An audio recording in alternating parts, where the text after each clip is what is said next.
Imagine being locked away in a grim, cold, insane asylum for crimes you never committed. A chilling reality, isn't it? Picture this. You're living an ordinary life, one day at a time, when out of the blue you're snatched away accused of heinous acts. The world as you know it shatters. You're thrust into a place of madness, a place where sanity is a luxury. This isn't a scene from a horror movie. No, this is a horrifying possibility that many face, wrongfully condemned to insane asylums, their pleas for justice falling on deaf ears. Among the countless victims of this terrifying possibility is one woman, who we will focus on in this story. A woman whose life, as she knew it, was ripped away from her. Her world morphed into a living nightmare, one she would struggle to escape from. This was the gruesome fate of one innocent woman whose life turned into a living nightmare. In the sleepy town of Louisiana, our protagonist, a woman of strength and dignity, found her life spiraling into chaos. She was a beacon of resilience, a woman who had weathered many storms, but nothing could have prepared her for the tempest that was about to engulf her life. A series of unfortunate events, a cascade of lies and deceit, set her on a path she never saw coming. It started with whispers, rumors that spread across town like wildfire.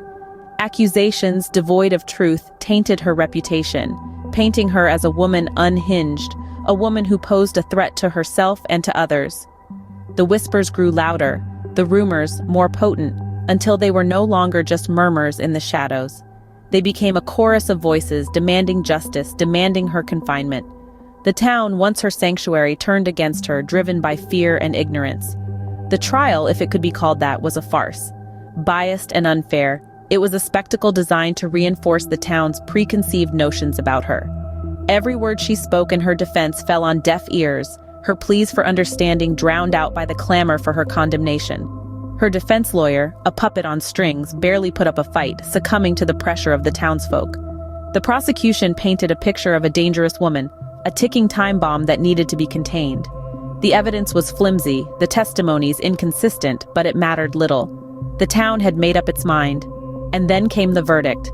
A verdict that sealed her fate, delivered with an air of finality that sent chills down her spine. The judge, a stern man with eyes devoid of empathy, declared her guilty. Guilty of a crime she did not commit, guilty of being different. With a gavel's strike, she was stripped of her freedom, her sanity questioned, and her fate sealed within the asylum's walls. As the asylum doors shut behind her, she was thrust into a world of madness and despair. An icy chill ran down her spine, as the echoes of distant, deranged laughter and the clanging of iron bars resonated through the silent hallways. This was her new reality, a labyrinth of terror that she was forced to navigate.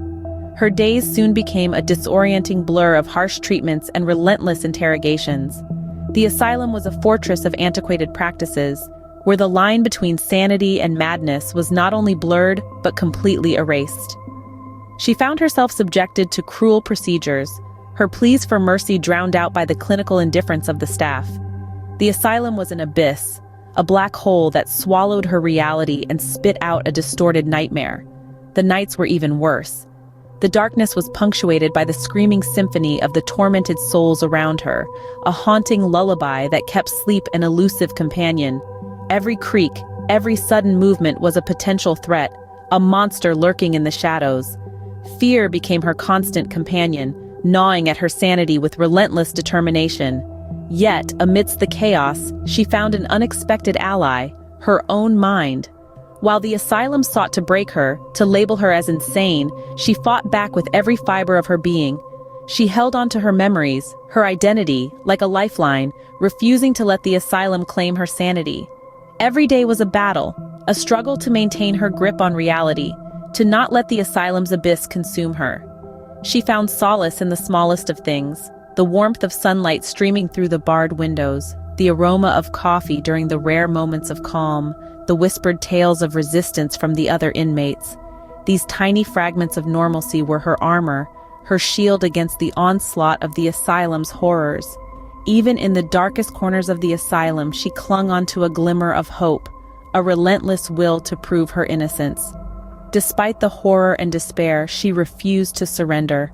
She was a beacon of resilience, a testament to the indomitable human spirit. an innocent woman trapped in the asylum's abyss, but never broken. Locked away but not defeated, she began her battle against the wrongful condemnation. This woman, this beacon of resilience, found herself in an uphill battle. Not only was she fighting against the chains of confinement, but she was also wrestling with the weight of a label that stripped her of her voice, her sanity. She was sane, she knew it. But how do you prove your sanity in a place that brands everyone as insane? How do you convince those who have already decided that you're mad that you're not? These were the challenges that she faced each day, the questions that haunted her every waking moment. In the cold, harsh light of the asylum, she struggled against the tide of indifference. The staff, the doctors, the system itself had already judged her, stamped her file with the label of insane, and tossed her into the depths of this abyss. It was like screaming into a void, hoping that someone, anyone, would hear her voice, would see her not as a case number, but as a human being. But she was not one to be silenced so easily. She was a fighter, a survivor. She began to document her experiences, writing down every conversation, every incident, every injustice. She gathered evidence, built her case, pieced together the jigsaw puzzle of her predicament. She sought out allies, found others who, like her, were wrongfully condemned. Together, they began to push back against the system, to challenge the preconceived notions, the unfair judgments, the wrongful condemnations. It was a daunting task, a battle against a giant, but she was not deterred. She was determined. She was relentless. She was not just fighting for herself, but for all those who were trapped in this hellish place, all those who were wrongfully condemned, all those who were silenced, ignored, forgotten. She was their voice, their champion, their beacon of hope in this endless night of confinement. Her courage sparked a flame of resistance, a beacon in the endless night of her confinement. Days turned into weeks, weeks into months, yet her spirit remained unbroken. A testament to her resilience, she continued to fight against the system that held her captive. The sterile, soulless walls of the asylum were a constant reminder of her wrongful condemnation, yet she refused to succumb to despair. Each sunless day in the asylum was a challenge, a brutal test of her strength and sanity.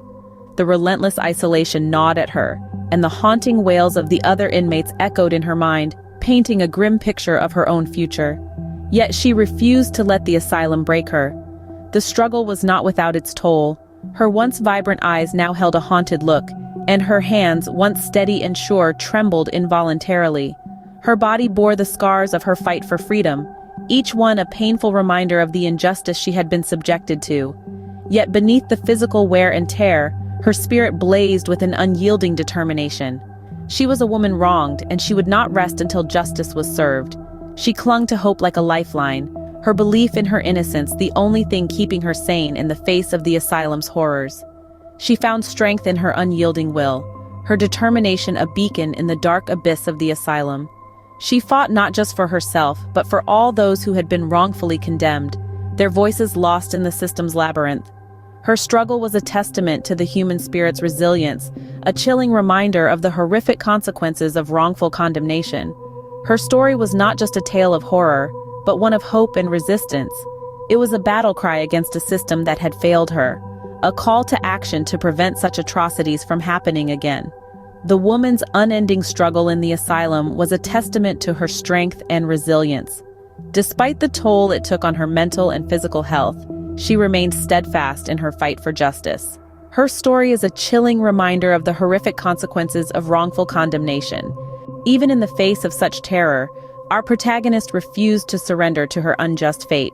This woman, unjustly cast into the abyss of insanity, became a beacon of resistance, her spirit unbroken, her courage unwavering.